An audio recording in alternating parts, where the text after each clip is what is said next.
마태복음 8장 23절로 27절입니다. 제가 읽겠습니다. 배에 오르심에 제자들이 쫓았더니 배에서 큰 놀이 일어나 물결이 배에 덮이게 되었습니다. 예수는 주무시는지라 그 제자들이 나와 깨우며 가로되 주여 구원하소서 우리가 죽겠나이다.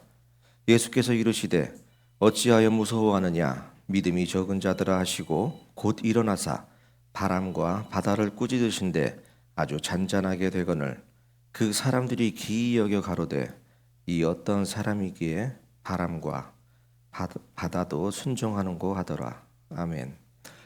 오늘 같이 교제하신 말씀의 주제는 이 폭풍 속의 믿음이라는 주제로 한번 하나님의 말씀을 살펴보려 합니다. 이 마태복음에는 8장과 그 뒤에 보시면은 이제 14장에 두 가지의 똑같이 배를 타고 건너가는 그 어떻게 보면 사건이라고 할 수 있고요. 그날 일어났던 일들 속에 주님이 인도하시는 그 현장에서 일어났던 일이 기술되어 있습니다. 근데 똑같이 배를 타고 가는데 이 두 가지 사건이 조금 다른 점이 있습니다. 지금 본문에 살폈던 이 8장에 있는 것은 주님과 제자들이 같은 배 안에 있었습니다. 그리고 이제 14장 후반부에 찾아보실 그 14장에 있는 말씀은 주님은 제자들에게 명령하시고 바다 건너가 계시고 제자들은 배를 타고 주님이 명령하신 그 곳으로 이동하던 중에 일어났던 일입니다. 그러니까 똑같이 배를 타고 가다가 바람이 불어 파도가 치니 그 풍랑이니 배가 이제 침몰할 위기까지 가게 됐습니다. 그래서 생명의 위협을 느낀 제자들이 주님을 바라보는 모습이 과연 어떠하며 그리고 주님과 함께 있던 배에서 있었던 사건과 주님이 배 밖에 있었을 때의 사건을 통해서 저희들이 이 땅에 살아가는 동안 어떠한 일들이 저희들에게 있으며 그러니까 성령과 항상 함께 한다고 우리는 알고 있습니다. 그분은 저희와 항상 함께 하십니다. 이것처럼 8장에 있는 말씀이 바로 그것입니다. 저희는 마음으로 믿어 의에 이르고 입으로 시인하여 구원에 받는 그 순간 저희는 하나님을 예수님의 아들이신 그분을 영접하게 되면 우리의 심중에는 성령님이 내주하십니다. 임재하신다 그러죠. 그러니까 그분과 항상 함께 하는데 이 8장에 보시면 지금 예수님이 배에서 어떤 모습으로 계시는 거죠? 주무시고 계십니다. 그러니까 주무신다는 것은 여러 가지로 살필 수 있습니다. 그러니까 영적인 표현이라고 하면 그렇고요. 이 상황상 보면 주무신다는 것은 그분이 아무 일도 안 하신다라고 볼 수 있고 본인이 그러니까 제 자신이 주님의 능력을 제한하여 주님께서 그냥 상심한 마음대로 놔두고 지켜보실 수도 있는 것입니다. 그러니까 즉 주님과 함께 해도 저희들에게는 고난이 있을까요? 없을까요? 우리에겐 고난이 항상 있다는 것입니다. 근데 자칫 오해를 하게 되면 주님을 믿고 구원을 받게 되면 우리에게는 항상 은혜롭고 복스러운 일만 복만 많이 받을 것이다라는 착각 속에 살 수 있다는 것이죠. 그러나 우리는 그 은혜와 큰 상급이라고 하는 의의 면류관을 받기 위해서는 우리는 당연히 고난도 함께 받아야 한다는 것을 저희는 말씀을 통하여 너무도 잘 알고 있습니다. 그러나 저를 비롯해서 여기 앉아 계신 성도님들은 고난을 함께 받으시기가 좋던가요? 아니면 은혜만 받기가 좋은가요? 이왕이면 은혜를 많이 받고 싶지요. 고난을 함께 받아야 된다는데 또 그 고난이 없고 험한 일들, 주님의 일을 하면서 당하는 모든 어려운 일들이 없으면 사생아라는 말씀도 있습니다. 이것처럼 그런 일을 당연히 당해야 하는데 저희는 마음이 믿음이 없다고 표현하는 것보다 마음이 약한 거죠. 그렇죠? 마음이 연약하기 때문에 저희는 고난을 받는 것보다는 이왕이면 은혜를 받기를 원합니다. 근데 여기 보시면은 이 본문에 주님이 큰 놀이 일어나는데 어떤 모습으로 주무시는지는 이제 마가복음에 보면 나와 있어요. 마가복음 4장 이 본문 잡으시고 이 똑같은 병행 구절입니다. 마가복음 4장에 보시면은 마가복음 4장 35절로 41절이 이 똑같은 말씀입니다. 똑같은 병행 구절인데 이 마태복음 본문에 나오는 8장에는 그냥 예수는 주무시는지라라고 되어 있어요. 그러니까 어떠한 상황에 주무시는지는 모릅니다. 피곤하셨든지 아니면 그냥 제자들이 어떻게 하는지 보시려고 했는지 이것이 명확하지 않아요. 그런데 이 마가복음에 있는 이 4장에 보시면은 38절에 지금 이렇게 되어 있습니다. 예수께서 무엇을 베개 삼고 계시죠? 예, 고물에서 베개를 베시고 주무세요, 지금. 이 뜻은 베개까지 베고 주무신다는 이야기는 작정하고 주무신 겁니까? 어떻게 배가 가는데 앉아서 기다리다 보니까 배가 흔들리니까 졸려서 주무신 것 같아요? 이건 거의 작정하고 주무신 것입니다. 그냥 베개가 있다는 이야기는. 그래서 이렇게 병행군절로 봤을 때 주님께서는 어떻게 보는 게 더 우리가 합당하냐? 주님은 무엇인가 제자들이 이런 상황에서 어떻게 이것을 이겨내는가를 보시고 싶었는지도 모릅니다. 그래서 다시 본문으로 갑니다. 마태복음 8장입니다. 여기 이제 25절이지요. 8장 25절에 막 배가 이제 큰 물에 막 뒤집힐 정도로 흔들립니다. 그러니까 생명의 위협을 느꼈겠지요. 그러니까 제자들이 이렇게 주님께 말을 합니다. 25절. 그 제자들이 나와 깨우며 가로되 주여 구원하소서 우리가 죽겠나이다라고 이야기합니다. 그럼 우리 인지상정으로 지금 이것이 하나의 배라고 생각을 해봐요. 지금 한번 우리 여주 생명교회가 이 큰 배입니다.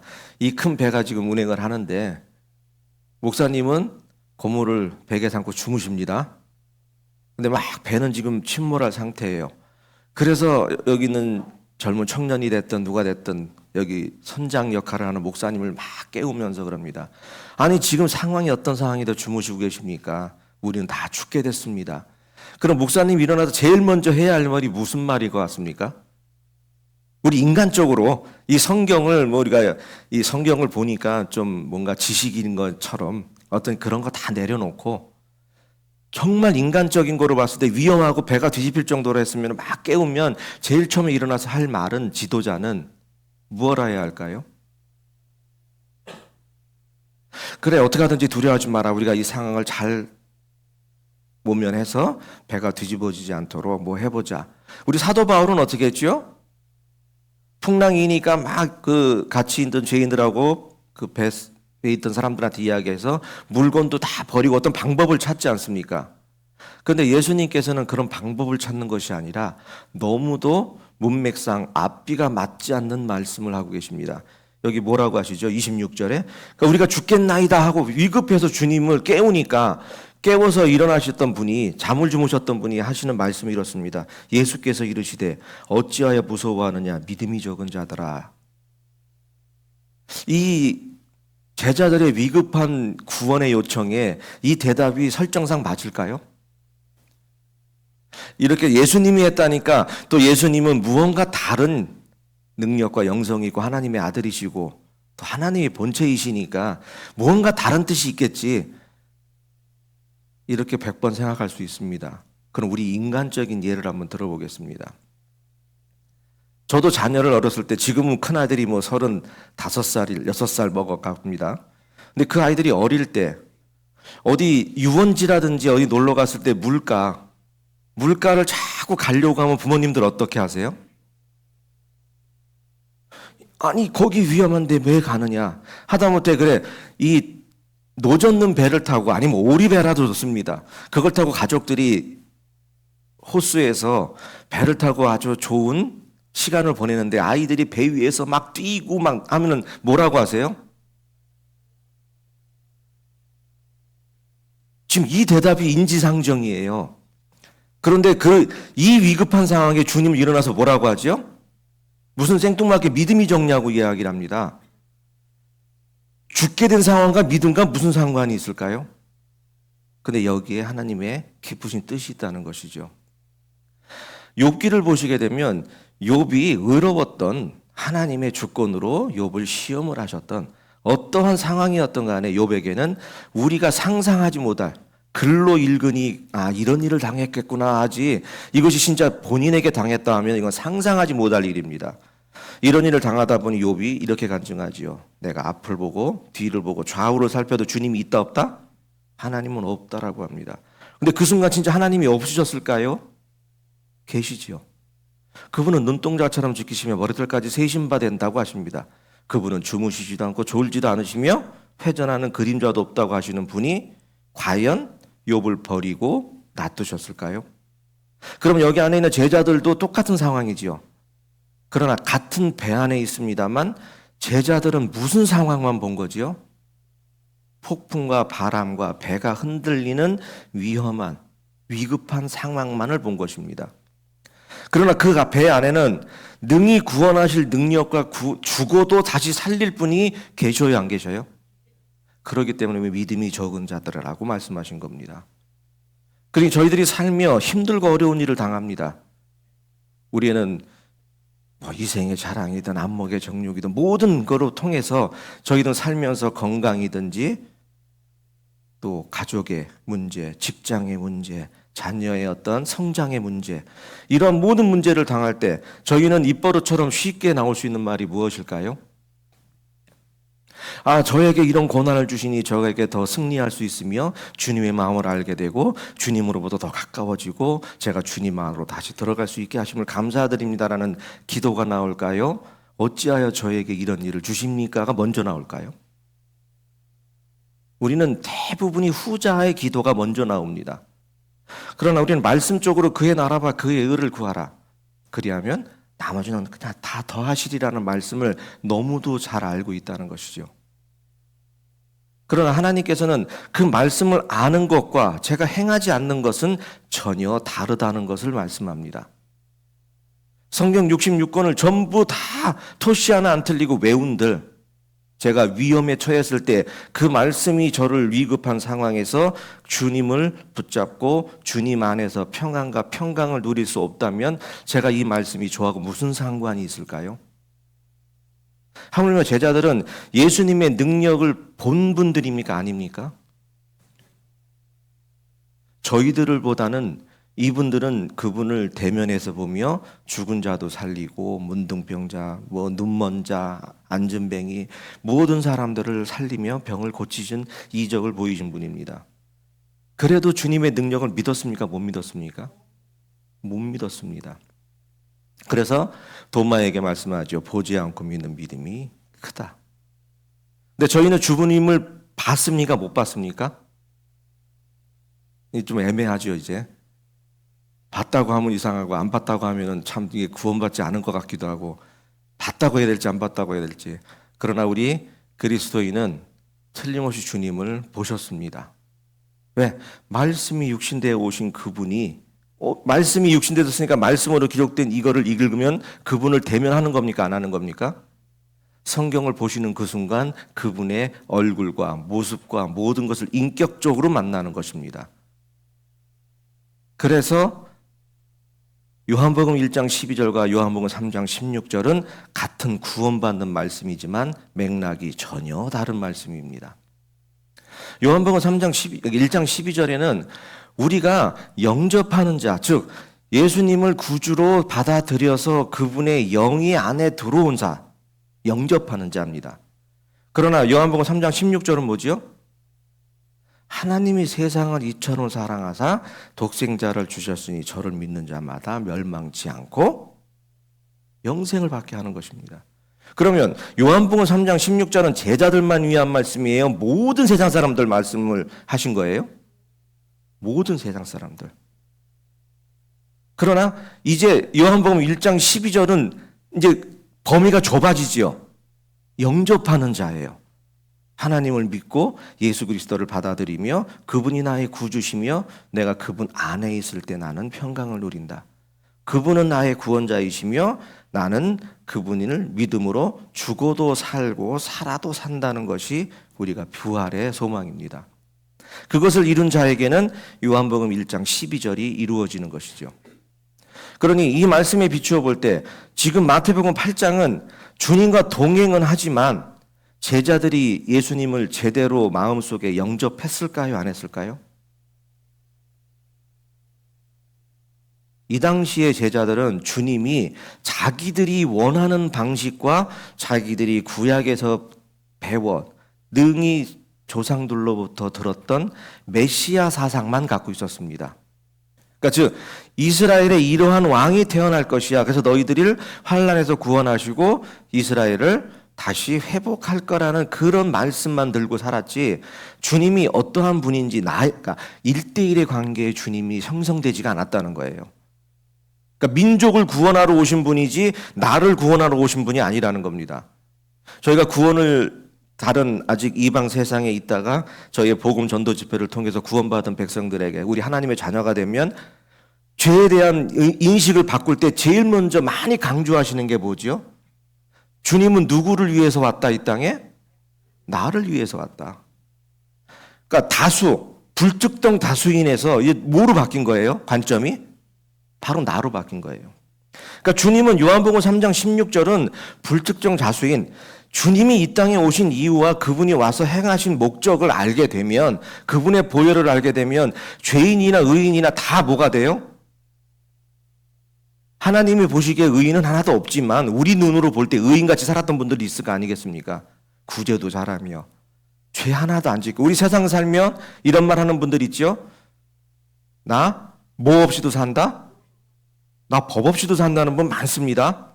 그럼 우리는 뭐라고 불러요? 그분들을 선한 사람, 의인 이렇게 불러요. 그런 것처럼 자신이 의인이라고 느끼든 뭐하든 죄인이든 감옥에 들어가 있는 분이든 이 모든 자들이 다 요한복음 3장 16절의 말씀으로 뭐가 되죠? 하나님의 자녀가 돼요. 그런데 우리가 살다 보면 그 말씀 속에서 우리가 마음에 좀 그렇게 안 됐으면 하는 말도 솔직히 저는 있습니다. 너무 흉악범들이 허랑방탕하게 살다가 죽기 마지막 날에 주님을 영접하면 어떻게 되죠? 참 구원을 받습니다. 근데 그건 하나님의 주권이고 섭리니까 제가 관여할 문제는 아니지만 그냥 인지상정의 마음에 어때요? 정말 흉악범죄는 우리는 야 저런 자는 어디 가야 돼요? 그래. 근데 그분도 그렇게 지옥 갈 자도 그 마지막 순간 주님을 영접하면 어떻게 됩니까?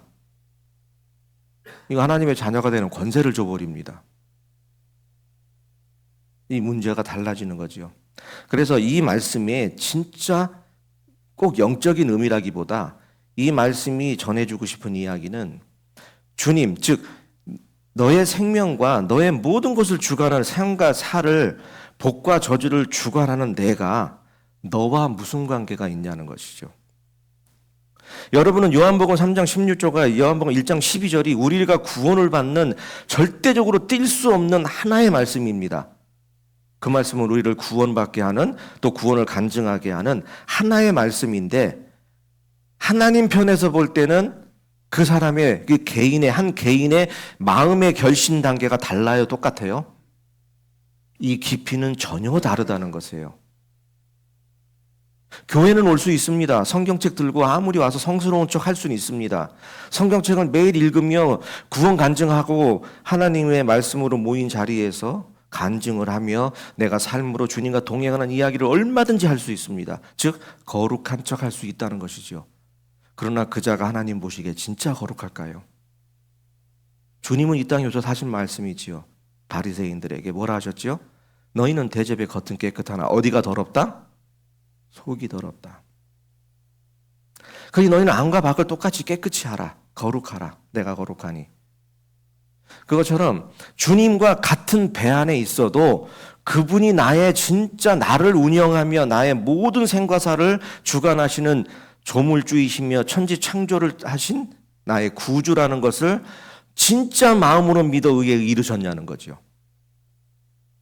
전도 집회를 통해서 말씀을 들었는데 10년, 20년, 30년 세월은 흘렀는데 그냥 시작부터 어떻게 보니까 같이 말씀은 들은 사람이 서너 명 되는데 전도 집회 끝날 때쯤 되니까 갑자기 강사가 오늘 구원받으신 분 손 들어보세요. 아니 나만 안 들면 이상해. 분위기 보니까 이거 안 들으면 날 데리고 온 사람이 오늘 저녁에 나를 죽이든지 어떻게 할 것 같아. 그래서 분위기상 손 들었어요. 그래놓고 올라와서 구원 간증하라 하니 뭔지도 모르겠고 정신은 나가 있고 무슨 말 할지도 모르겠고 그러면서 세월은 흘러서 말씀은 들어서 뭐만 커져요? 지식만 커집니다. 진짜 주님은 지식이 커지는 걸 원할까요? 무엇이 커지는 게 원할까요? 그분을 바라보는 마음이 자라는 걸 원하는 겁니다. 성경을 말이 하나 지식을 알아서 이 성경 66권을 주신 이유는, 즉 이 바닷속에 풍랑 속에 있는, 뱃속에 있는 그 제자들에게 주님이 요구하시는 것은 무엇이냐면, 나를 믿고 내가 너희들을 능히 구원할 것을 믿느냐라는 것이에요. 그것은 주님이 주무시든 안 주무시든 상관이 있을까요? 없을까요? 아무 상관이 없습니다.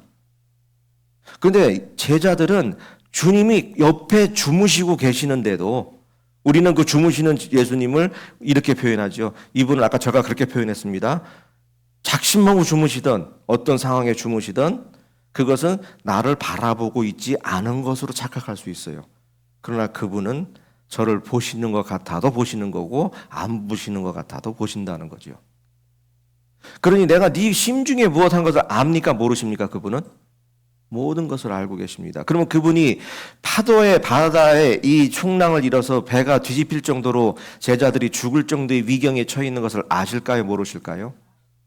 그러면 그런 상황에서 기도하는 모습을 보였다 그러면 여기는 100점 만점을 받았을 거예요.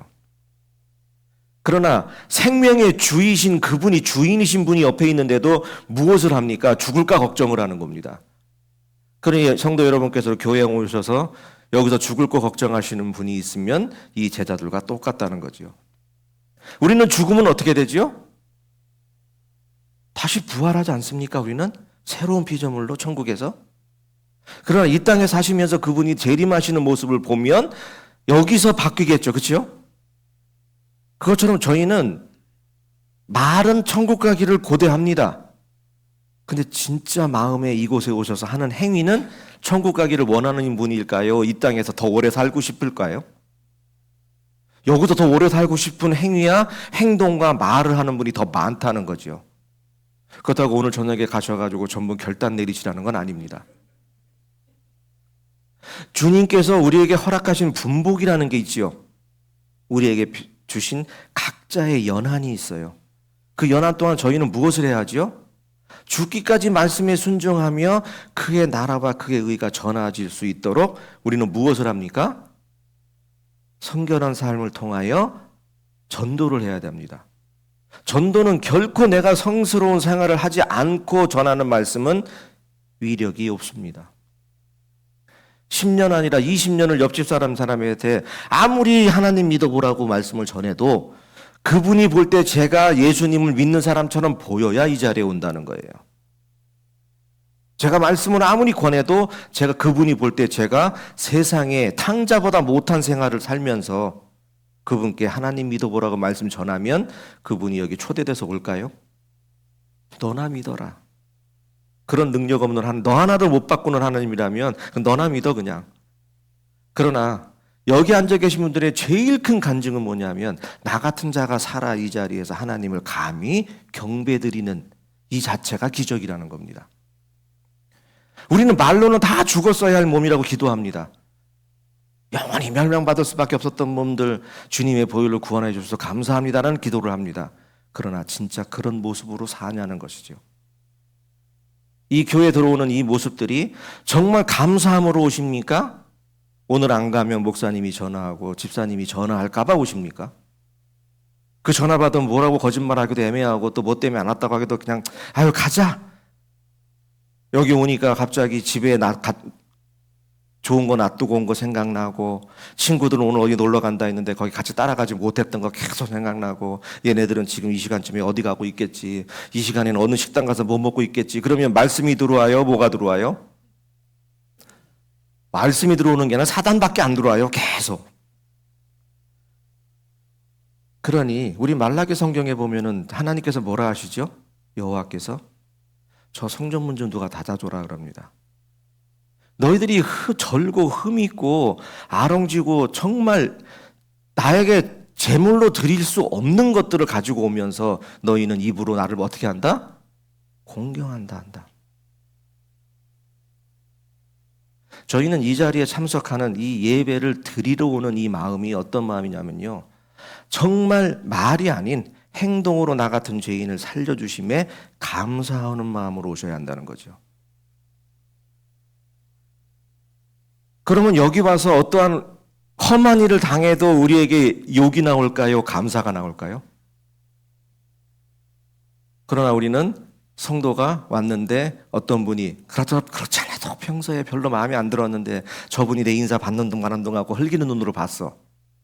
그러면 집에서 출발하시기 전에 기도하고 마음을 그렇게 감싸고 어떻게 하고 성령 충만해 보려고 노력하고 왔는데 그 눈빛 보면 어떻게 돼요? 나 다음 주부터 교회 안 와.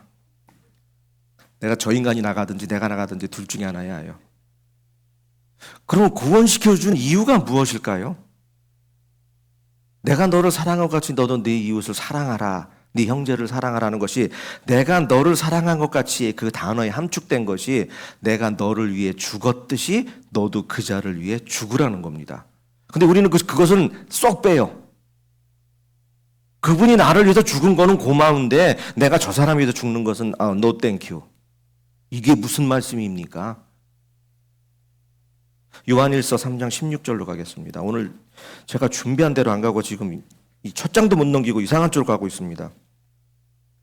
요한일서 3장 16절입니다.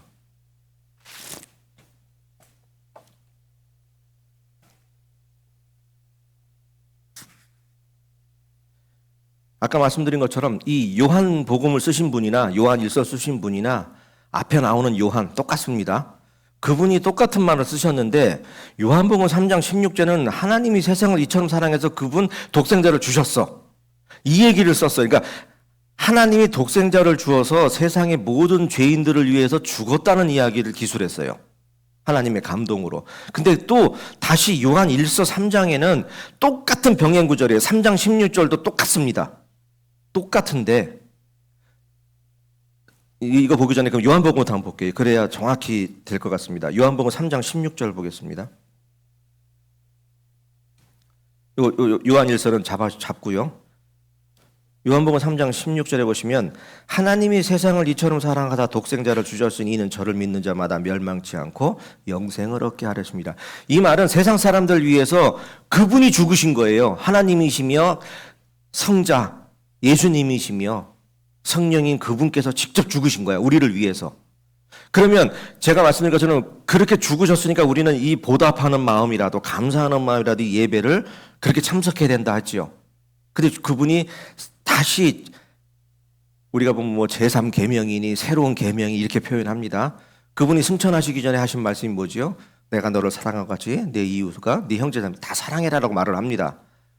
그 사랑이라는 이야기가 무엇이냐면은 똑같은 3장 16절인데 이제 요한일서로 가겠습니다. 요한일서 3장 16절에 이렇게 하나님은 말씀하십니다. 이 그가가 누구지요? 주님이 그가 우리를 위하여 목숨을 버리셨으니 우리가 이로써 사랑을 알고 우리도 형제를 위하여 어떻게 하는 것이 마땅하다? 자, 오늘부터 여기 앉아 계신 성도님들은 옆에 계신 성도님들 얼굴 한 번만 쳐다봐 주실래요? 그분을 위해서 이제 오늘부터 죽으셔야 합니다. 그럴 각오 되셨습니까?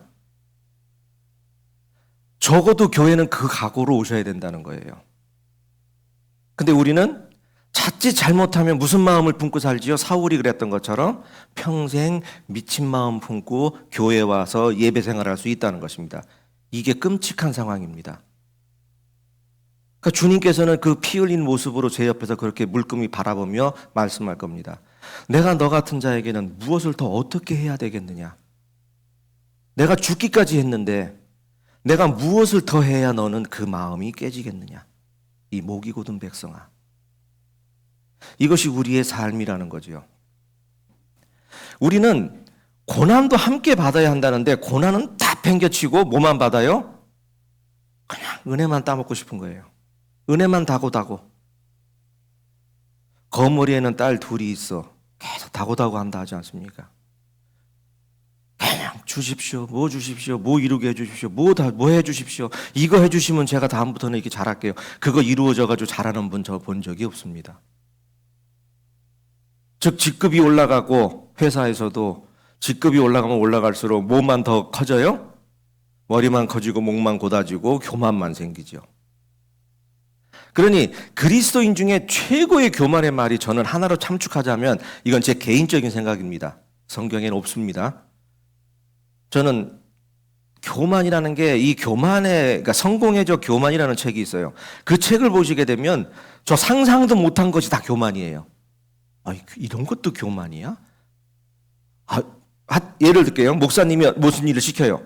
형제님 이러이러하니까 형제님은 이런 은사가 있는 것 같으니까 이런 일들을 교회에서 담당해 주십시오. 그럼 우리 보통 이렇게 얘기하죠. 목사님 저는 그런 자가 못 됩니다. 하나님 보시기 좀 부족한 자입니다. 이거 멋있어요? 안 멋있어요? 이게 예의 발라요? 안 발라요? 이건 너무도 유교적인 사상으로 잡혀 있어요. 저희가 이것이 교만이랍니다. 이것도. 그러니 도대체 교만 아닌 게 뭐가 있을까요? 그러면 뭐 시키면 제가 할게요. 그럼 이거는 또 얼마나 교만합니까? 이것도 교만이라 그러고 겸손도 교만이라 그러고 그러니 교만하지 않는 방법은 딱 하나라는 거죠. 본질이 누구로부터 시작했느냐? 나의 겸손이 누구로부터 시작했느냐? 하나님과 겨루었을 때 하나님을 이기고 싶었던 야곱이 아니라 무조건 하나님 말씀에 순종하고 싶은 마음이었느냐는 것이죠. 야곱은 하나님의 사자와 겨루었을 때 이기고 싶었어요? 지고 싶었어요? 이기고 싶은 마음으로 했어요. 그러니 그 이기고 싶었던 마음의 결론이 뭐지요? 복음 받습니다. 이스라엘이라는 이름의 복음 받습니다. 그러나 무슨 일이 벌어졌죠? 제일 중요한 걸 놓칠 수가 있어요. 한도뼈가 위골됐다는 것입니다. 그러나 그 야곱의 입장에서는 한도뼈가 위골됐을 때 인생이 망한 거예요? 안 망한 거예요? 멀쩡한 사람이 갑자기 다리를 절어요. 이거 망한 거 아닙니까? 그런데 하나님이 보시기에는 야곱이 한도뼈가 부러져야 에서가 그 동생을 보고 저는 다리로 왔을 때 긍휼함이 생길까요? 안 생길까요? 우리 입장 바꿔놓고 한번 생각해봐요. 에서의 입장에서 장자명분 다 뺏어가고 좋은 것 복 다 받아갔어요. 그리고 어떻게 해보려고 그랬더니 엄마 아빠가 짜고 그냥 싹 도망시켜 버렸어. 그래가지고 그냥 둔한 마음을 살고 있어. 그래도 어떻게 그래도 내가 형인데 에휴 참 내가 그래도 형만한 아우가 없다고 내가 참아야지. 이런 마음에 400인을 거느리고 죽이고 싶은 게 아니고 400인을 거느리고 호위하고 싶은 마음이 왔어요. 마중 나왔어. 근데 야곱이 뺀질뺀질해. 아주 그냥 본처에다가 뭐 해가지고 마누라만 몇 명이에요? 네, 마누라만 4명에. 이거 기분 좋은 마음으로 그냥 좀 감추고 싶은 마음으로 왔는데도 그 모습 보면 화가 날까요? 안 날까요? 속이 뒤집어질 수 있는 거예요. 왜? 우리 성경적으로 너무 고상하게 보지 말고 우리 진짜 인간적으로 한번 생각해 보자고요. 저희들도 살면서 미운 사람이 있잖아요. 밤새 기도했습니다. 야곱처럼 씨름했습니다. 하나님과. 그래서 하나님이 주시는 감동이 있어. 그래 내가 내일 교회 가서 그냥 그분도 나 때문에 밤새 고민하고 잠 못 잤겠지. 그래 나도 내일 가면은 그분께 먼저 왜 네가 먼저 손 내밀지 못했냐는 말씀이지. 내가 먼저 손 내밀어야지. 그리고 교회 따고 갔는데 그분은 너무 희희낙낙해. 막 무슨 로또 1등 된 사람처럼 와. 그럼 갑자기 속에서 뭐가 틀어요? 이제 옛뱀이 딱 또아리 틀고 올라옵니다. 그럼 어떻게 돼요? 이제 입에서 이제 비판이 나오기 시작합니다. 그러면 그 기도드렸던 마음은 다 어디 갔을까요? 그 은혜는 다 어디 갔을까요? 그러니 하나님께서 우리에게 원하시고 싶으신 것이 바로 그런 거예요. 그 본질의 마음이 어디부터 시작했느냐. 그래서 제일 교만의 말을 하나로 딱 집약하자면 저는 이렇게 말하고 싶습니다. 저를 비롯해서 여기 앉은 성도님들에게 어떠한 어려움이 닥쳤어요. 힘든 일이 닥쳤어요. 그것도 겹쳐서 와요. 감당이 안 돼요. 그러면 한 번은 어떻게 믿음으로, 2번은 신뢰로, 3번은 그래도 양심으로 뭐 이래가지고 멋지게 기도했어. 이게 4번 이상 겹치면 뭐라 그래요? 이건 우연이 아니죠. 이건 작정한 거죠. 이제 하나님이. 그럼 어떻게 됩니까? 허리를 동이고 주님 앞에 딱 당당히 서서 저에게 뭘 가르쳐 주시고 싶으십니까? 묻는 게 아니라 그때부터 뭐 합니까? 보편적인 사람들은 이런 기도를 하게 됩니다. 왜 저에게? 우리는 다 이런 기도를 드려봤을 것입니다. 2-3 사람이 내 이름으로 모인 곳에는 내가 그들 중에 함께하느니라. 이 자리에는 그분이 계십니다. 우리는 거짓말할 수가 없어요. 그리고 우리는 심중에 각 개개인에게 험한 일을 닥치면 기도가 어떻게 나오냐면요. 이것을 능히 이길 힘을 주십시오. 제자들처럼 그렇게 하는 것이 아니라 왜 저에게 왜 제가 무슨 저 교회 잘 다녔고요. 11조 잘 냈고요. 나 진짜 신앙생활 열심히 했는데 왜 저에게 계속 이런 악한 일을 계속 겹치게 하십니까? 욥도 하물며 하나님을 저주했습니다. 자기 생일을 저주하면서까지. 그런데 저희들이 욥보다 더 믿음이 좋다는 보장이 있을까요? 그러니 저는 제일 교만한 말이 그거라고 생각했습니다. 왜 저에게 이렇게 하십니까? 제가 무엇을 잘못했다고 저에게 이런 일을 계속 주십니까? 그러면 주님은 이렇게 말씀하십니다. 왜 너는 안 되느냐? 이렇게 반문하시는 것이죠. 그 말이 얼마나 교만한 말인지 아십니까? 왜 저에게? 이 말은 뭡니까? 내가 이런 일을 당할 사람이 아니에요? 너는 이런 일 당할 자가 아니라는 겁니다. 하나님께 감히. 하나님은 어떤 분이세요? 내가 너를 죽이기도 하고 서울로 내리기도 하며 내가 다시 끌어올리기도 해. 그러나 네가 음침한 사망의 골짜기를 걸어가더라도 나를 의지하면 너는 그곳이 사망의 음침한 골짜기예요? 아니에요? 아니에요. 근데 나를 의지하는 것이 아니라 사망한 그 연단을 시키기 위해서 사망의 음침한 골짜기를 보냈더니 계속 하늘 보면서 그러는 거예요. 왜 저를 이렇게 대우하십니까? 아니 제가 그럴 자로 보이십니까? 이렇게 얘기하는 겁니다. 하물며 말씀의 본체이신 독생자도 보내셔서 저 같은 자를 위해 죽이기까지 하시는데 저 같은 자를 스올 아니라 스올보다 더한 곳도 보내주실지 못할까요? 근데 어찌 그런 일을 당하면 저는 입에서 왜 저에게 이러십니까? 이렇게 이야기한다는 것이죠. 그럼 주님은 그럽니다. 왜 너에겐 안 되느냐? 네 뭐 특별한 인간이라고 내가 너에겐 이런 일을 줄 수가 없느냐? 내가 너에게 이런 일을 준 것은 너를 괴롭히는 것이 아니라 네가 나를 얼마나 사랑하는지를 보는 것이다. 근데 우리는 그 사랑이라는 것을 놓치고 있는 거죠. 뭐만 보고 있어요?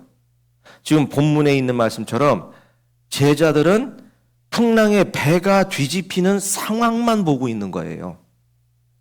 그것을 주관하시는 분이 누구십니까? 바로 자기 옆에서 그물을 베개 삼아 주무시는 그분이 이 모든 상황의 주권자이신데 그거를 놓쳐버리는 겁니다. 그러니 주님의 은혜 안에 들어갈 수가 있어요? 없어요? 없어요.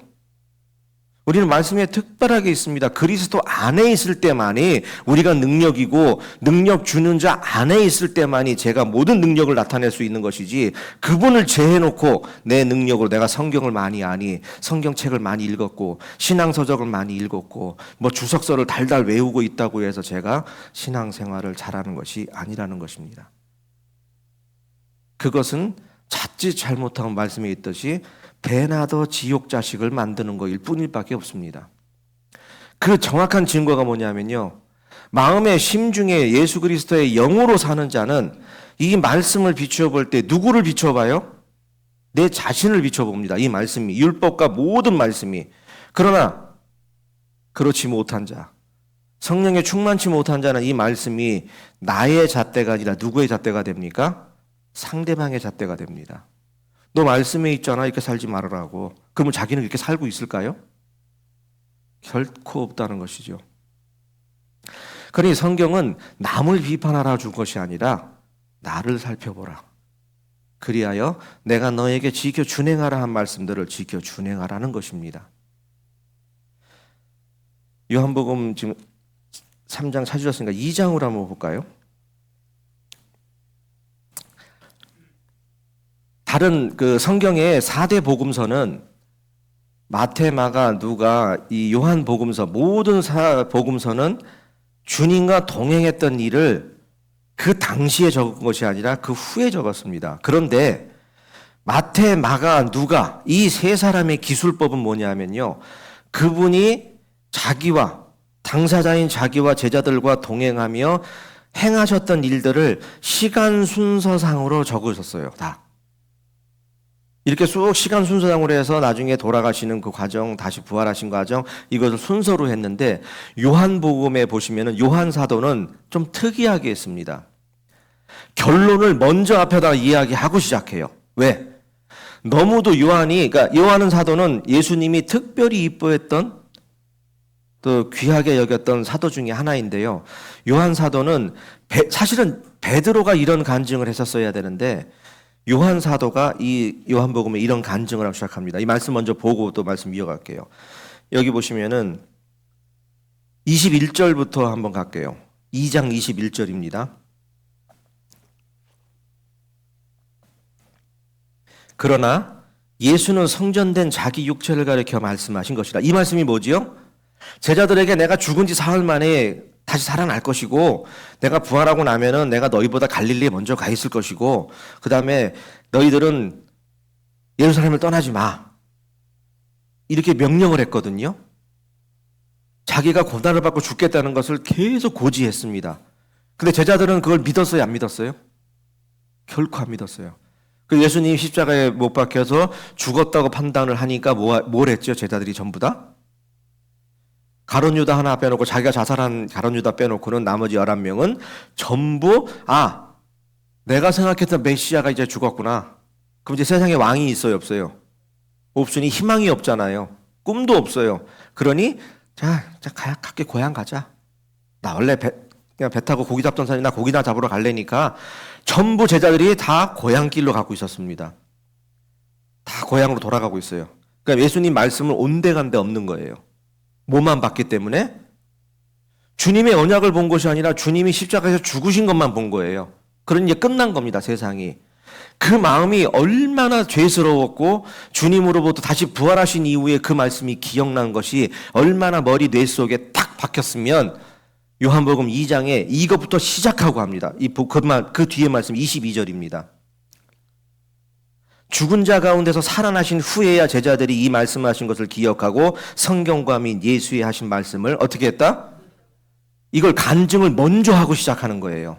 나의 간증 고백을. 그분은 진짜 독생자이시며 하나님의 아들이시며 부활하시고 승천하신 그분이다. 나는 그분을 믿지 못했었다. 그러나 그분이 부활하신 이후에 40일 동안 우리를 책망하고 욕한 것이 아니라 40일 동안 성령의 제자훈련 교육을 통해서 다시 하나님을 바라보고 앙망할 수 있는 마음을 심어주신 것을 너무도 감명받은 거예요. 그래서 나머지 제자들하고 달리 요한복음의 2장에 이 말씀이 요한복음 제일 끝에 나와야 되는 말씀이에요. 지금 2장처럼 앞에 와야 되는 말씀이에요. 우리가 보편적으로 보자 그러면 쭉 지나온 이야기 한 다음에 이런 모든 말씀들은 그분이 죽고 일어나신 이후에 살아나신 이후에야 내가 믿었다. 이게 이제 간증의 모든 맞은 규결법 아닙니까? 근데 결론을 위에다 올려버려요. 그리고 이렇게 말을 시작하니 그때부터 이제 23절부터 6월절에 예수께서 예루살렘에 계시니 이제부터 이제 예수님께서 행하신 일들을 기술합니다.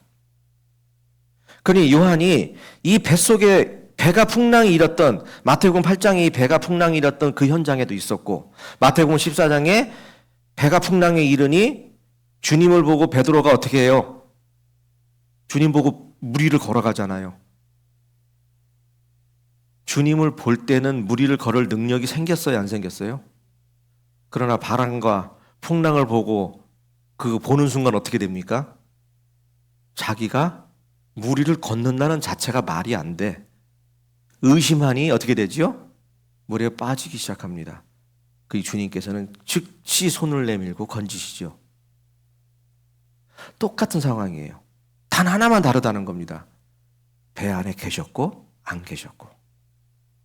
그러니 우리가 성령이 내 안에 있고 없고를 우리 구원받은 백성은 내가 느낄 필요가 있어요, 없어요? 근데 왜 우리는 기도하거나 성도끼리 교제하거나 하면은 나는 성령이 없는 것 같아 라는 분도 있어요. 충만하지 못해가 아니고 나는 그분의 임재를 못 느끼는 것 같아.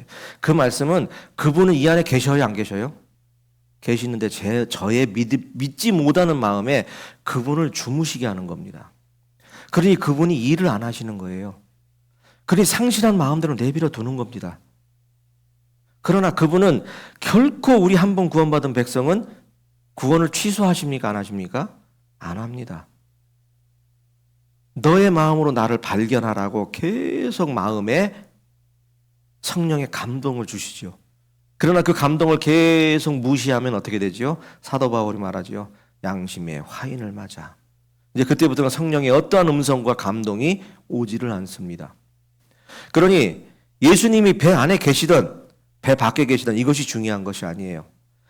여기 다시 마태복음 이제 14장으로 가겠습니다. 그 두 번째 말씀을 한번 또 살펴볼게요. 마태복음 14장 22절입니다.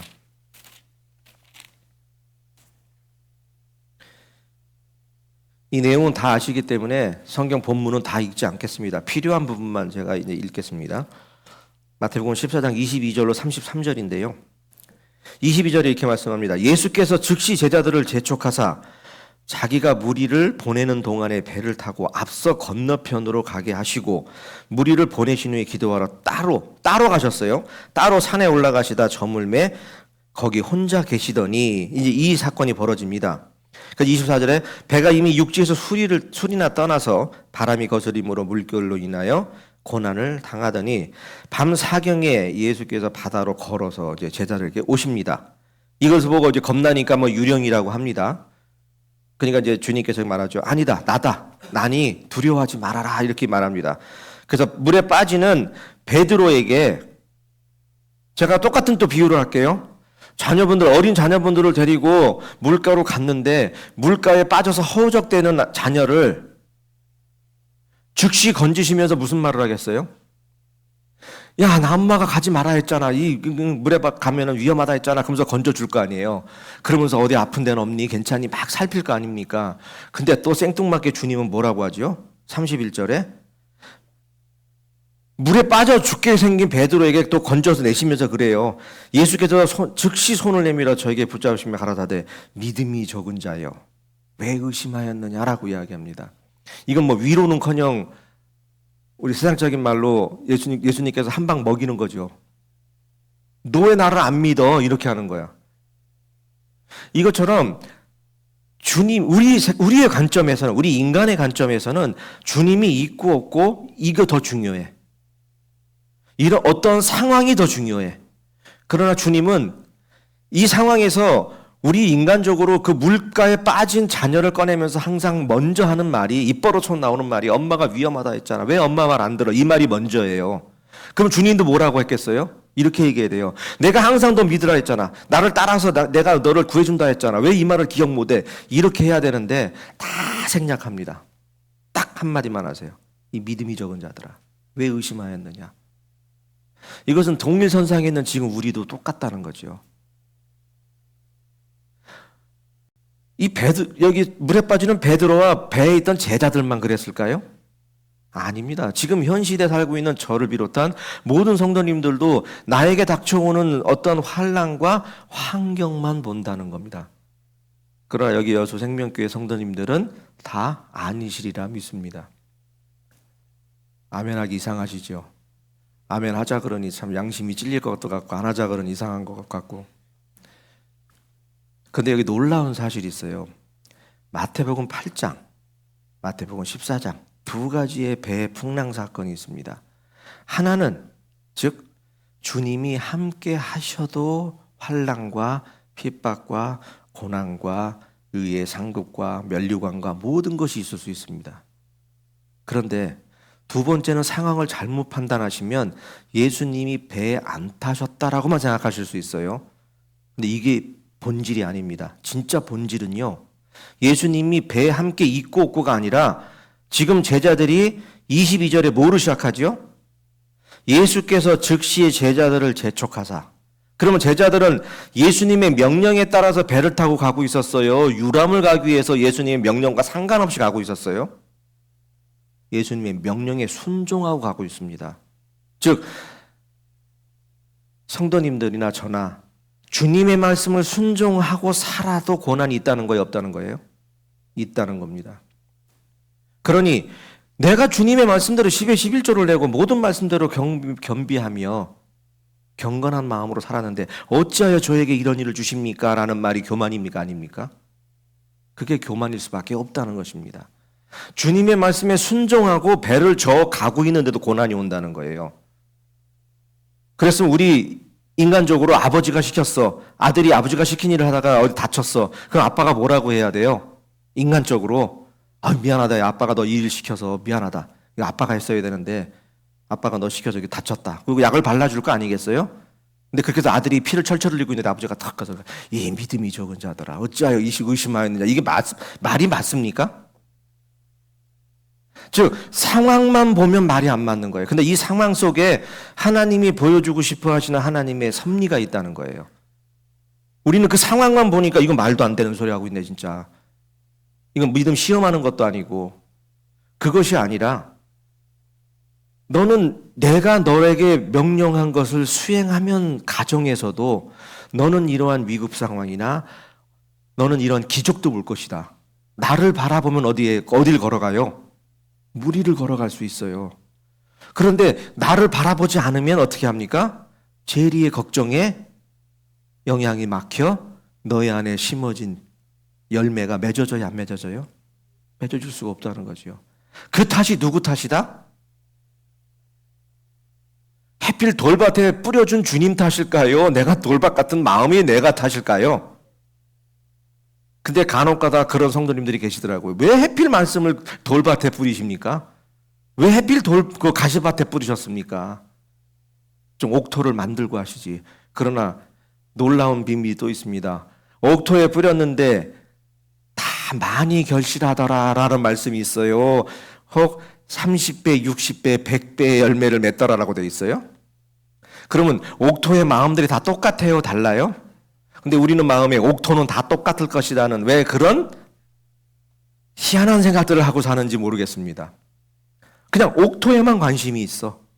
옥토가 되면 씨가 떨어지면 열매를 많이 맺는데 그러나 옥토도 물도 제때 줘야 되며 햇빛도 제때 받아야 되고 모든 영양 조건이 맞아야 자랄 거 아니겠습니까?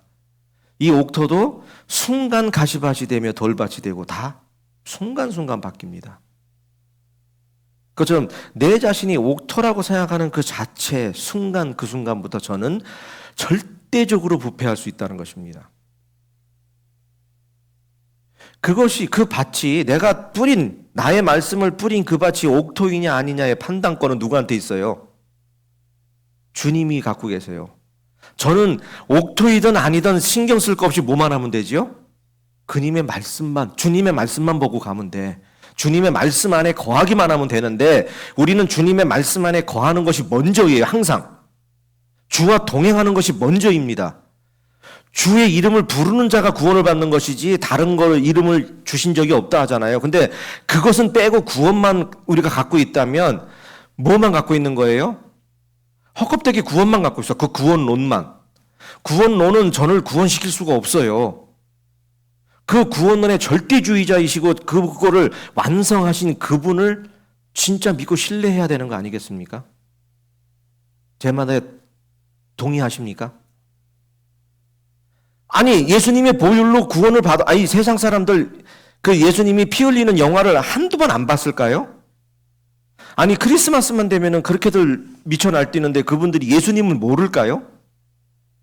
그분이 이 땅에서 십자가에서 죽었다는 사실을 한 불과 100년 전에는 잘 몰랐을 겁니다. 조선시대까지만 해도 모르는 백성들이 더 많았을 거예요. 근데 지금은 그리스도인이든 비그리스도인이든 예수님이 이 땅에서 십자가에 죽었다는 걸 알까요? 모를까요?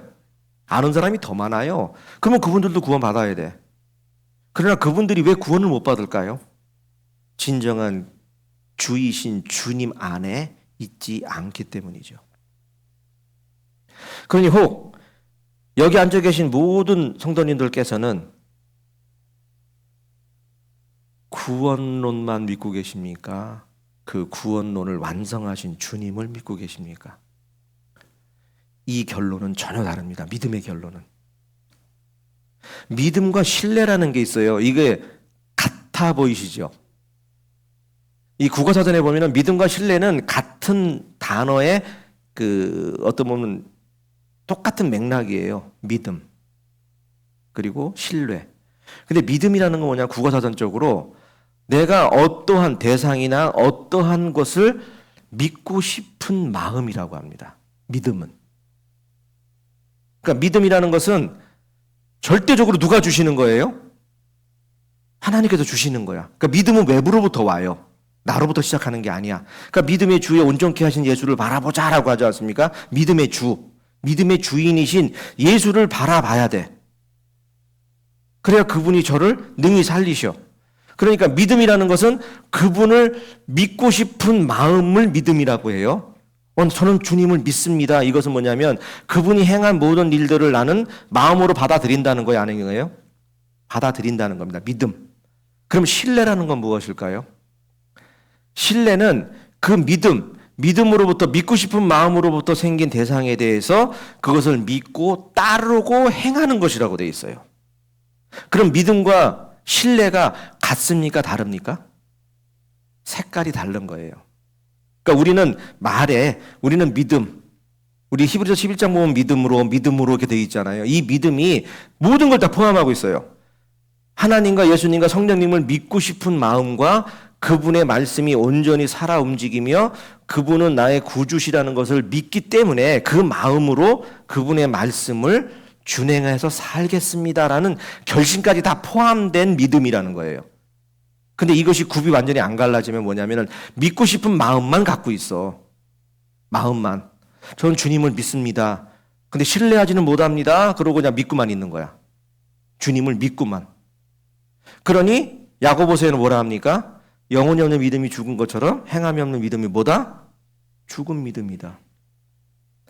거기서 말하는 것이 우리가 구원받는 믿음이 행함까지 가야 구원이라는 것이 아니라 제가 교회 올 때 주님의 은혜로 우리가 보혈로 죽으심으로 인치심을 받아 구원받은 거에 감사함으로 여기 교회 왔다고 말씀드린 것처럼 그 감사함으로 믿음으로 여기까지 오게 되는 그 발걸음이 신뢰라는 거죠. 그분을 믿고 따르게 가. 그러니까 나를 사랑하는 자는 각자 자기 십자가를 메고 뭐 하라고? 나를 따르라. 이 말까지 완성이 되는 게 믿음과 신뢰가 하나로 합쳐진다는 이야기입니다.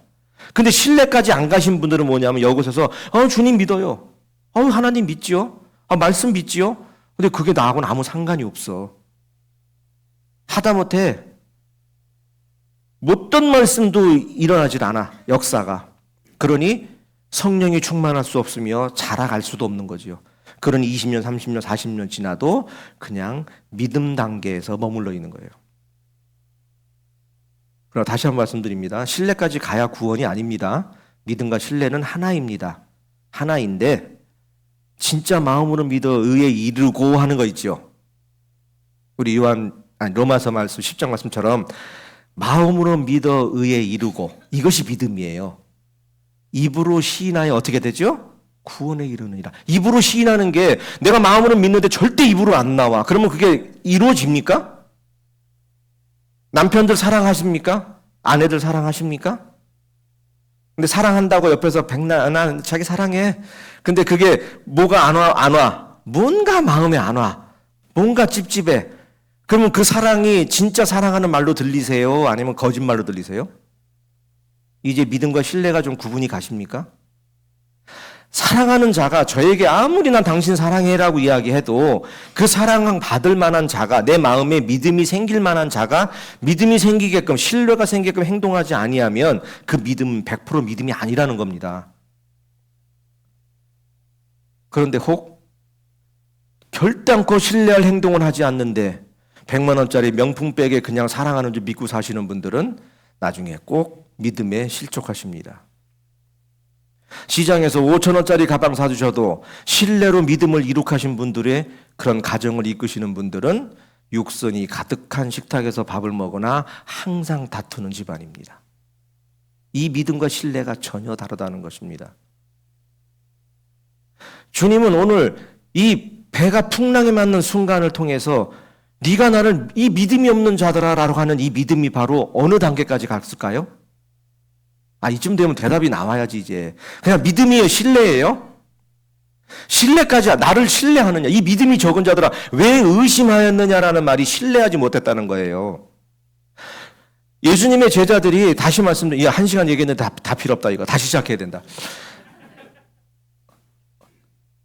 장로님 오늘 저 짜장면 시켜 먹고 계속 해야 될 것 같습니다. 이 말씀이 정확히 굽이 갈라져야 돼. 왜 그러냐면 예수님의 제자들이 예수님의 능력을 다 보고 알았어요. 믿음이 있어요, 없어요? 아니, 오병이어도 보고 다 봤어. 죽은 자도 살리고 앉은 자도 일어나고 다 살렸어.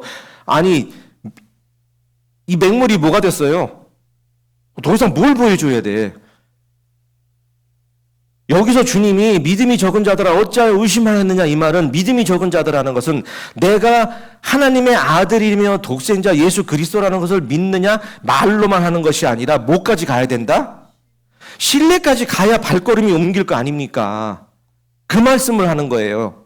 그러니까 저는 여러분들께 말씀드리는 게 여지껏 몇십 년 신앙생활 한 거 그거 계급장 다 띄고 우리 솔직히 주님 앞에 양심적으로 고백했을 때 나는 주님을 그냥 글자로 아는 믿음으로 살았는지 정말 그분이 나를 감옥에 보내고 지옥에 보내고 해도 그분이 나를 결코 나중에는 나를 의로운 자로 그의 영광의 십자가 다 통과해서 영원히 그분과 함께 사는 천국으로 옮겨질 분이라는 것을 알고 믿음으로 걸어가시고 있느냐는 다르다는 겁니다.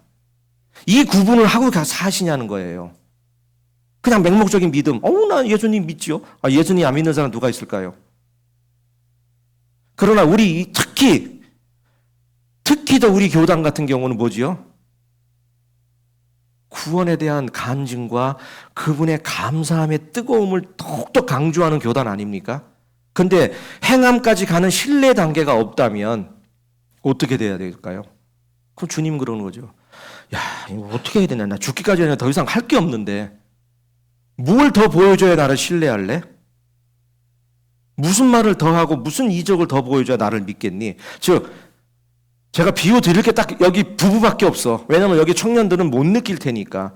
부부들끼리 사는데 아내가 남편을 사랑하는데 그 마음을 사랑한다고 백날 얘기하는데 남편은 앉아서 아니야 나는 외로워, 나는 우울증 걸릴 것 같대, 이러면은 뭐라고 얘기해요? 우리 인간들? 내가 이거 까져 뒤집어서 보여줄 수 있으면 보여주겠다. 우리 그래요, 안 그래요? 그러지요? 내가 이거 속을 열어서 보여줄 수 있는, 보여주겠다. 내가 너 진짜 사랑하는지 안 하는지. 이걸 보여줄 수 있는 방법이 내가 나를 믿어라 얘기하는 거로 믿어져요. 진짜 믿게끔 하는 무슨가 행동이 있어야 믿어져요. 자, 이제 그럼 믿음과 신뢰가 같지만 구분이 되시는 게 이제 굽이 갈라지시는 거를 좀 느끼시겠어요? 이제는 우리 믿음의 단계를 버리고 이제 그분은 신뢰해서 살아가는 단계까지 가야 된다는 겁니다. 그래야 아까 요한일서 3장 16절이 이루어져요. 그분이 나를 사랑해서 그분이 우리를 위해서 대신 죽으셨는데 너도 네 옆에 있는 형제를 위해서 죽는 것이 마땅하다는 말이 신뢰까지 가야 된다는 거예요. 그 말씀을 믿기만 하면 결단코 옆에 있는 성도 죽어 죽이는커녕 그 성도가 방구만 껴보세요. 난리 납니다.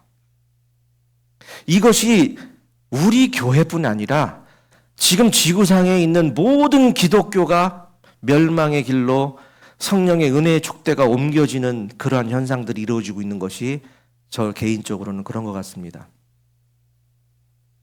우리는 말로, 주님도 말하죠. 너는 나를 말로 주여 주여 하면서 왜 내가 하는 말에 순종치 아니하느냐라고 이야기합니다. 이것이 믿음과 신뢰를 이야기한 거예요. 에베소서 4장으로 가겠습니다.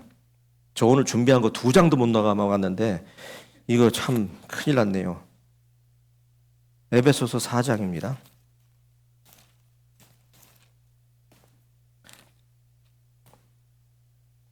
에베소서 4장 13절입니다. 제가 왜 신뢰와 믿음에 대해서 말씀하냐면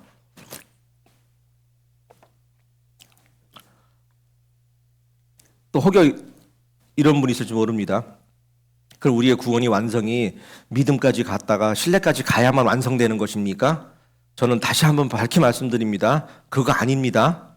믿음과 신뢰는 한꺼번에 우리가 단 한 번에 구원받듯이 그것은 한 번에 이루어지는데 믿음은 즉 우리의 구원 칭의처럼 우리의 신분은 단번에 바뀝니다. 일순간에 주님을 입으로 시인하는 그 순간에 우리는 칭의라는 걸 받아서 이신칭의, 그래서 우리는 그 순간에 우리는 새로운 피조물이 돼야 안 돼요? 이 피조물이라는 것은 육신이 된 거예요. 내 신분이 된 거예요. 나의 신분이 바뀐 것, 이것이 믿음이에요. 그럼 생활의 구원이 있을 거 아닙니까? 이걸 성화라고 하잖아요. 내가 하나님 말씀대로 사는 성화의 과정이라는 게 있잖아요. 그 견인을 하지 않습니까? 영화로운 삶을 살기 위해서. 이 과정, 이 성경에 단어가 나와 있지 않지만 이 성화라는 과정을 굳이 구분해서 성화의 구원을 굳이 구분하자면 이 과정이 신뢰의 과정이라는 겁니다. 마음으로 믿어 의에 이른 이 모든 것을 그분을 믿음으로, 말씀을 믿음으로 내가 고난이라고 해도 가는 다니엘처럼 사자굴에 들어가고 풀무불에 들어갈 수 있는 그 발걸음이 왜 나오겠어요? 하나님이 나를 능히 살릴 거라는 믿음만 있어서는 절단코 못 들어갑니다. 풀무불에, 사자굴에. 그러나 그곳에 들어가도 그분은 나를 죽여도 살릴 것이며 살아도 머리털 하나 상하지 않을 거라는 그 말씀을 100% 믿어야 들어갈 수 있는 거 아니겠어요? 이게 믿음과 신뢰예요. 그것이 바로 이 말씀입니다. 에베소서 4장 13절 말씀이 이 말씀이에요. 우리가 다 하나님의 아들을 믿는 것과 아는 일에 뭐가 되라? 여기 보시면 분명히 구분하지요. 믿는 것과 아는 것. 그럼 여기서 말하는 건 믿는 것은 엄밀히 따지면 여기 믿는 것은 신뢰예요. 아는 것이 믿는 거고. 여기 먼저 말씀하시는 믿는 것은 신뢰를 말하는 겁니다. 신뢰. 내가 그분의 말씀을 믿고 행하는 것. 그 뒤에 나오는 것, 아는 것. 그분을 알아. 그분은 메시아야. 그분은 예수 그리스도야. 나의 죄를 다 가지고 가셨어. 그래서 난 의인이 됐어. 라고 하는 그것. 이것이 하나가 되어 온전한 사람을 이루어 그리스도의 장성한 분량, 이 충만한 데까지 이르느니. 이렇게 돼 있어요. 이것이 바로 믿음과 신뢰가 하나이지만, 하나가 돼야 하지만, 완전히 하나가 안 되시는 분들이 있을 수 있다는 것입니다. 그러니 나의 믿음이 자라지 않으며 성령이 충만하지 않고, 이렇게 신뢰가 막 불같이 일어나서 내 마음이 뜨겁고 내 마음이 뜨거우니까 옆에 사람 같이 막 성령의 불꽃으로 뜨거워지잖아요. 근데 옆에 뜨거운 성령의 뜨거우신 분 옆에서 남의 뜨거운 걸로 내가 한번 뜨거워져 볼까? 그래가지고 그냥 대충 가서 불 쬐고 이런 분들 괜히 뒤입니다. 그 세상적인 말로 뒤인다고 하고 우리 신앙적인 말로 뭐지요? 시험 들어요. 아니 저 사람은 뭔데 맨날 저렇게 기분이 즐거워? 저 사람은 뭔데 저렇게 하나님한테 맨날 은혜만 받아? 이런 식으로 도전을 받는 것이 아니고 사단마귀가 들어와 버려. 시험 받아 버려. 그게 왜 그러냐면 그냥 10원짜리 믿음의 눈으로 보기 때문에 그렇다고 저는 말씀드릴 수 있어요. 그러나 억만금을 주고도 바꿀 수 없는 믿음을 넘어선 신뢰의 단계에 가신 분들은 사돈이 땅을 사면 배가 아플까요? 박수 칠까요? 네? 세상 사람들은 어때요? 아니 사돈이 땅을 사는데 왜 배가 아플까? 저는 그 말씀이 참 이해가 안 가요. 근데 어떤 사전에는 사돈이 아니고 사촌이라고 돼 있는 것도 있습니다. 사촌이 땅을 사면 배가 아프다. 또 사돈이 땅을 사면 배가 아프다. 그게 중요한 게 아니라 어찌됐든 간에 사돈이든 사촌이든 나하고 가까운 사람이에요? 아니에요? 가까운 사람이 땅을 샀으면 박수를 쳐야 돼요? 배가 아파야 돼요? 모든 인간의 심리가 그렇다는 거예요. 그러면 우리는 말씀만 많이 들어 머리만 커졌어. 지식만 많아졌어. 그러면 사돈이 땅 사면 배가 여전히 아플까요? 안 아플까요? 계속 아파요. 그런 분들은 구원을 받아도 계속 배 아파. 즉 옆에 있는 성도가 잘 되는 것이 기쁨으로 충만한 것이 아니라 그분이 감사함으로 사는 것 보고 내가 은혜를 받는 것이 아니라 그분 감사하는 보고 나면 열이 받아. 쥐는 뭔데 저렇게 맨날 감사해? 나는 이렇게 맨날 죽겠는데. 이것이 잘못됐다는 거죠. 정말 신뢰당에 가신 분들은 사돈이 아니라 우리 진짜 한 피 받아 한 영 받은 이 성도님들이 잘 되는 것이 내가 잘 된 것보다 더 기뻐야 하는 거예요. 이게 감사함으로 이루어질 때 이 교회는 이 자리가 차고도 넘쳐서 1년 안에 다른 곳으로 이전해야 됩니다. 그러나 남이 뜨거운 걸 옆에서 불 쬐서 내가 혹시 저 성령 충만함에 내가 뜨뜻해질까 이러지요. 이 교회는 계속 쪼그라듭니다. 비판만 나옵니다. 그러니 우리는 이제 하나님을 아는 것과 믿는 것에 하나가 돼야 돼요. 이것이 신뢰예요. 몇 가지 말씀드리고 이제 마지막 말씀 보고 기도를 드리겠는데요. 우리가 너무도 잘 아시는 말씀이 있죠. 이 믿음과 신뢰를 굳이 구분하자면 이렇습니다. 첫째, 하나님께서 이스라엘 백성들을 모세를 통하여 출애굽을 시킵니다. 그때 제일 먼저 만나는 난관이, 그러니까 10가지 재앙을 만나고 나오신 이후에 제일 엄청나고 말도 안 되는 경우를 만난 것이 홍해 사건 아닙니까? 아니 기껏 구출해 놓으시고 앞에는 바다가 가로막고 있고 뒤에는 독이 오를 대로 오른 바로가 군대를 이끌고 지금 죽이러 옵니다. 그러니 백성들이 원망하는 것이 당연할까요? 안 할까요? 당연합니다. 그 자리에서 하나님을 통해서 모세가 이렇게 이야기하죠. 오늘 하나님이 너희들을 구원하는 것을 어떻게 해라? 그냥 보기만 해라. 너희를 어떻게 구원하는지 보기만 해라 이럽니다. 자, 우리 너무도 잘 아는 홍해 사건은 내가 어떤 것을 행해서 건넜어요? 믿음으로 건넜어요? 믿음으로 건넜죠? 그러니까 이렇게 하나님은 능력 있는 분이니까 네 마음에 나를 이제 10가지 재앙을 보여줬는데도 못 믿어. 그렇죠? 10가지 재앙을 보여줬는데도 못 믿으니까 홍해를 능력으로 가르시면서 바람으로 밤새 모세가 지팡이 내니까 밤새 바람으로 해서 벽을 세웠다 합니다. 그걸 마른 땅을 건너게 하셨어. 그래가지고 다 죽여. 이것처럼 처음에 홍해는 믿음으로 건너가게 하세요. 그러니까 이스라엘 백성들 마음속에 뭘 주시려고? 나를 믿게 하는 마음, 믿음을 주시려고 이제. 믿음을 줬어. 그러면 그 믿음이 생겼어, 이제. 뭐 중간에 실수한 거, 그래서 정탐꾼 갔다가 40년을 돌고 이거 다 빼고 그냥 믿음은 주셨어. 그러니까 믿음은 갖고 있는데 이제 진짜 이 세대가 요단강을 건너게 사건이 벌어지지요. 그러면 믿음만 주실 것 같으면 그러나 결단코 우리는 절대적인 말씀입니다. 오직 의인은 뭐로 살지요? 믿음으로 삽니다. 근데 이 믿음 안에는 믿음과 신뢰가 합죽된 겁니다. 따로 띄어진 게 아니라. 왜냐하면 저는 이 설교를 하다 보면 혹시 단어 하나, 말 하나에 혹시 이 뭐라 그럴까요? 이 오해하실까봐 저는 다시 한번 말씀드리는 겁니다. 그래서 홍해를 건너고 지금 요단강에 왔어요. 요단강은 어떤 방법으로 건넜는지 다 알고 계시잖아요. 그 요단강 앞에 딱 닥쳤더니 홍해처럼 큰 바다는 아니지만 강이에요. 강인데 해필이면은 좋은 날 보내시지 물 좀 줍고 대충 건널만 할 때 시냇물처럼 쩌렁쩌렁 흐를 때 무릎이나 빠지고 그래 허리까지 정도 빠지면 건너게 하시지. 그때가 어느 때였죠? 모맥을 매는 시절이라 물이 범람하여 물이 두려워서 감히 범접을 못할 때예요. 그 작아 보이던 강가도. 그때 하나님은 여호수아를 통해서 이렇게 명령하십니다. 언약궤를 메고 제사장들이 언약궤를 메고 요단강에 발을 디디면 어떻게 한다? 여기에 믿음과 신뢰가 다 들어가는 겁니다. 즉 언약궤를 메야 된다는 것은 말씀에 순종하는 거지요. 그 말씀하신 분을 믿어야 맬 거 아니겠어요? 근데 거기까지는 맸어. 언약궤는 맸는데 요단강 앞에 와서 물이 막 철철철철 넘쳐요. 잘못하면 다 떠내려갈 것 같아. 근데 거기서 여기 성도님들 같으면 언약궤 메고 발을 딛는 것이 쉬울까요? 안 쉬울까요? 얼마나 두려울까요? 그러나 요단강에 발을 딛는 순간 하나님의 말씀이 능력되어 강이 물러갑니다. 거기서 12도를 취해서 언약의 조건, 증거를 세우죠. 이것이 바로 즉 굳이 저는 구분하자면 홍해는 믿음으로 건너지만 요단강은 내가 그분을 신뢰하는 나의 결심과 마음이 없으면 결단코 갈 수 없는 게 요단강이에요. 왜? 가나안이 천국입니까? 가나안이 천국을 예표하는 곳일까요?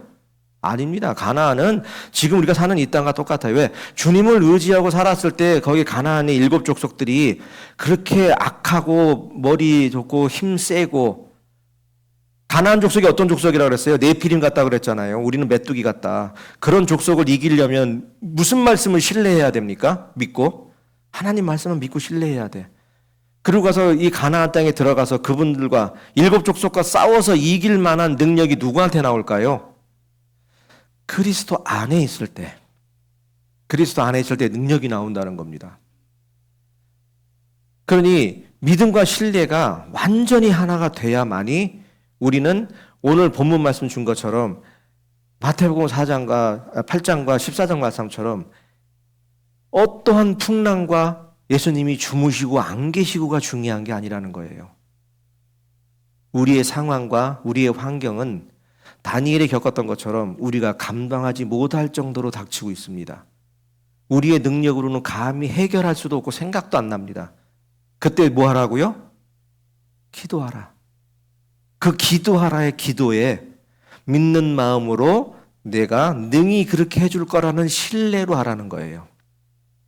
그러나 신뢰까지 안 가고 그냥 믿음으로만 기도했으니 어떻게 하지요? 내가 의심하고 기도했으니 받지 못하는 겁니다. 의심하고 구했으니. 또 하나 있죠. 욕심으로 구했으니. 이것처럼 모든 성도님들은 어떠한 상황, 지금 우리가 살아가다 보면요, 지금 처해 있는 상황이 별거 아닌 것일 수도 있습니다. 왜? 우리가 살아갈 날에 앞으로 닥칠 일이 지금 감히 감당도 못할 일이 저를 기다리고 있을 수도 있어요. 우리는 그 일이 안 생긴다는 보장이 없습니다. 제가 여기 여수에서도 말씀을 한번 드렸는지는 모르겠습니다만, 결단코 우리 성도들 뿐 아니라 모든 피조물들에게는 내일은 없습니다. 투모로우라고 하는 내일은 없어요. 모든 인간들이나 모든 동물들에게 허락된 것은 오늘이라는 시간입니다. 여러분들이 내일에 어떠한 계획을 세우기 위해서 기도하고 내일을 바라시죠? 그럼 그 순간이 딱 닥쳤어요. 그러면 그게 내일이에요? 오늘이에요? 오늘이에요. 결단코 내일은 안 옵니다. 내일이라는 시간은 주님이 우리에게 허락하시는 선물이라는 것이죠. 여러분께서 아무리 기도하고 내일의 큰 은혜를 받기 위해서 기도드린다 하더라도 그분이 내일이라는 것을 허락지 않고 선물로 주시지 않는다면 결단코 저에게는 내일이라는 시간이 오지 않습니다. 근데 우리는 어떤 마음으로 살지요? 내일 아니라 20년, 60년, 100년이 저에게 허락된 자처럼 산다는 것이죠. 그러면서 주님은 언제 오신다는 것을 염두에 두지도 않고 그분은 아버지만 아시는 때에 아무 때나 오실 수도 있어요. 그러면 내일 오실 수도 있어요. 아니면 1시간 뒤에 오실 수도 있어요. 우리는 모릅니다.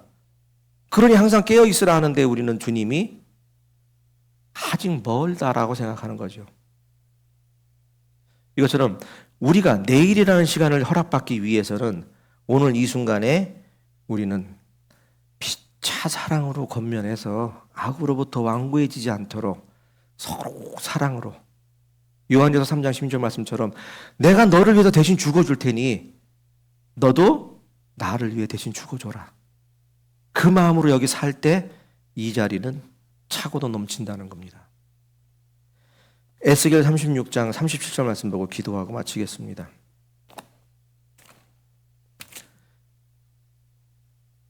에스겔 36장입니다. 이 말씀 33절로 38절은 너무도 잘 아시는 말씀인데요. 딱 한 구절만 보겠습니다. 37절. 나 주 여호와가 말하노라. 그래도 이스라엘 족속이 이와 같이 자기들에게 이루어 주기를 내게 어떻게 해야? 구하여야 할지라. 내가 그들의 인수로 양떼같이 많아지게 하되. 이렇게 말씀합니다. 여기 보면 이와 같이 자기들에게 이루어 주기를, 여기까지 끊고 보면 이루어 주겠다고 한 것은 약속하신 거죠. 여기 위에 34절부터 계속 말해요. 나 주 여호와가 말하노라. 내가 너희를 모든 죄악에서 정결케 하는 날에 성읍들의 사람들이 거접하게 되며 황폐한 것이 건축되고 막 이렇게 쭉 약속을 하세요. 그러면 이 약속한 말씀이 믿음으로 살아있어요? 없어요? 살아있는데 내가 이 약속하신 말씀이 내가 신뢰로 구하는 기도를 통해서 어떻게 이루어져요? 이제 응답으로 온다는 거예요. 그러니까 맨날 마음으로만 그렇게 해주실 걸 알아. 아무 소용없다는 겁니다. 그게 아니고 그렇게 이루어 주기를 구하여야 내가 그렇게 해주겠다는 거예요. 그러니 앞으로 모든 성도님들께서는 믿음의 단계를 벗어난 이 신뢰의 단계까지 가셔서 무언가 다 그렇다고 행함이 없는 믿음이 죽은 믿음이라고 무조건 막 행함만 해라는 건 아닙니다. 이 양쪽이 같이 자라가야 하는데 아까 에베소서 말씀처럼 믿는 것과 아는 것이 하나가 돼야 됩니다. 하나. 그렇게 됐을 때 이제 올 연말쯤 되면은 이 자리에 남장년 회장이 지원자가 넘치고 여장년 회장 지원자가 넘쳐서 여기 목사님은 하나님께 기도를 해야 됩니다. 도대체 누굴 시켜야 됩니까? 이렇게 많은 자들이 지금 서로 직분을 다투고 있는데 저의 지혜로는, 솔로몬의 지혜가 아닌 이유로는 누구에게 이 직분을 맡겨야 될지 모르겠습니다라는 그러한 은혜로운 기도가 있는 여수생명교회가 되시기를 하나님의 이름으로 기도드립니다. 다 같이 기도드리겠습니다. 저희를